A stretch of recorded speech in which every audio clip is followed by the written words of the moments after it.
ഒരു യാത്ര പോവുകയാണ്. ചിന്തകളെ പുതുക്കിയും മനസ്സിനെ വിമലീകരിച്ചും ഇന്ന് പുറപ്പെടുകയാണ് മഹാരാഷ്ട്രയിലെ മുംബൈയിലേക്ക്. തിരുനെൽവേലിയിൽ നിന്നും ഗുജറാത്തിലെ ജാംനഗറിലേക്ക് പോകുന്ന ട്രെയിനിലാണ് ഞങ്ങളുടെ യാത്ര.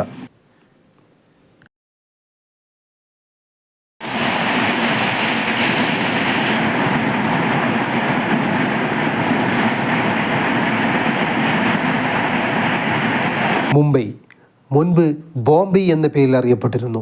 1,30,00,000 ആളുകൾ വസിക്കുന്ന ഇന്ത്യയിലെ ഏറ്റവും അധികം ജനസംഖ്യയുള്ളതും ഏറ്റവും ജനസാന്ദ്രതയുള്ളതുമായ നഗരം. ഇന്ത്യയുടെ വ്യാവസായിക തലസ്ഥാനം എന്ന പേരിലും അറിയപ്പെടുന്നു.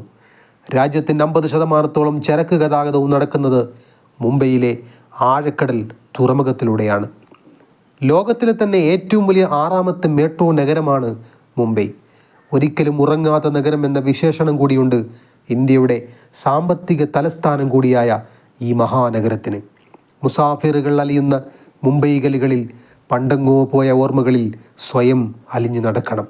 സന്ധ്യ വിരിയുമ്പോൾ നാസിക് ബാൻഡും പാട്ടുമായി ഫക്കീ അഹമ്മദ് അലി മാഹിമി ദർഗ മുതൽ ഹൃദയം കൊണ്ട് പാടുന്ന ഖവാലി കേട്ടിരിക്കണം. എത്രയോ ജീവിതങ്ങൾ, സംസ്കാരങ്ങൾ, ഭാഷകൾ, ദേശങ്ങൾ, വേഷങ്ങൾ, അങ്ങനെ നമ്മിലെ നമ്മെ തന്നെ മനസ്സിലാക്കാനും നമ്മളിൽ ഇല്ലാത്തത് മനസ്സിലാക്കാനുമാണ് ഓരോ യാത്രകളും. ഇതാണ് നമ്മുടെ ലോക്കൽ ട്രെയിൻ. പനവേൽ നമുക്ക് മുംബൈയിൽ എവിടെ വേണമെങ്കിലും നമുക്ക് യാത്ര ചെയ്യാൻ പറ്റും.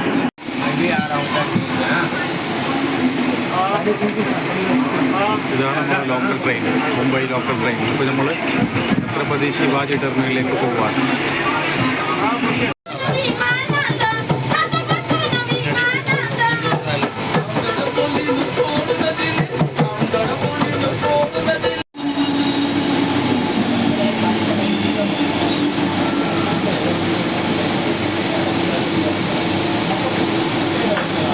ഛത്രപതി ശിവാജി ടെർമിനലിൽ നമ്മൾ ഇറങ്ങിയിരിക്കുകയാണ്.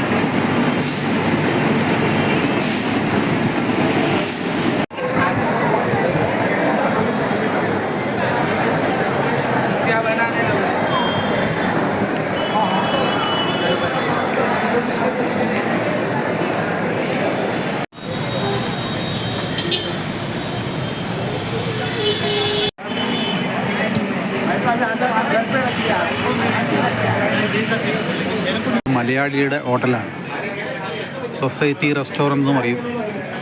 സഭ അപ്പാർട്ട്മെൻറ്റിലുള്ള അടുത്തുള്ള സൊസൈറ്റി റെസ്റ്റോറൻ്റാണ്, മലയാളിയുടെ ഹോട്ടലാണ്. നല്ല ഉച്ചഭക്ഷണം ഇവിടെ നിന്ന് കിട്ടുന്നതാണ്.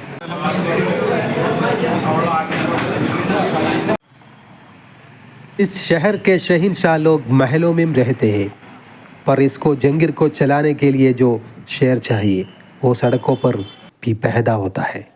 ഈ നഗരത്തിൻ്റെ അധിപന്മാർ ജീവിക്കുന്നത് കൊട്ടാരങ്ങളിലായിരിക്കും. പക്ഷേ ഈ നാടിനെ നയിക്കുന്നവർ, നഗരത്തെ ചലിപ്പിക്കുന്നവർ, അവർ ജനിക്കുന്നതും ജീവിക്കുന്നതും ഇവിടുത്തെ തെരുവുകളിലാണ്.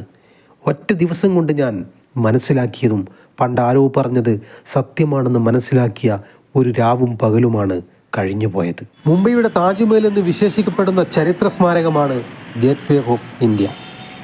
മുംബൈ നഗരത്തിൽ ഏറ്റവും കൂടുതൽ സഞ്ചാരികൾ ആകർഷിക്കുന്ന വിനോദസഞ്ചാര കേന്ദ്രം കൂടിയാണിത്. ഒരു നൂറ്റാണ്ടിൻ്റെ പെരുമ വിളിച്ചോതുന്ന പ്രൗഢസ്തംഭം.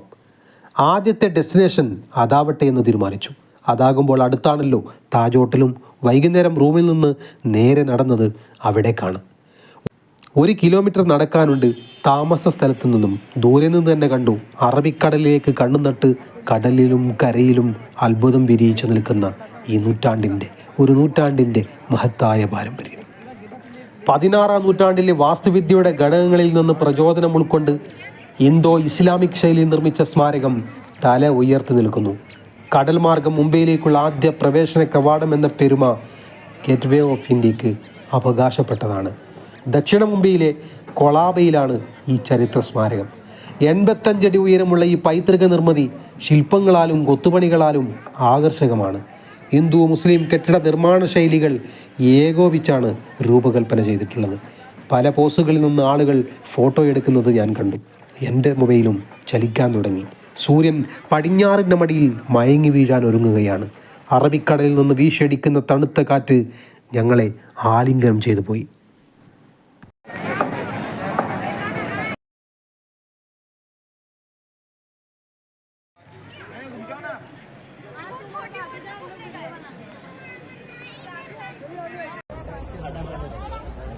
വാക്ക്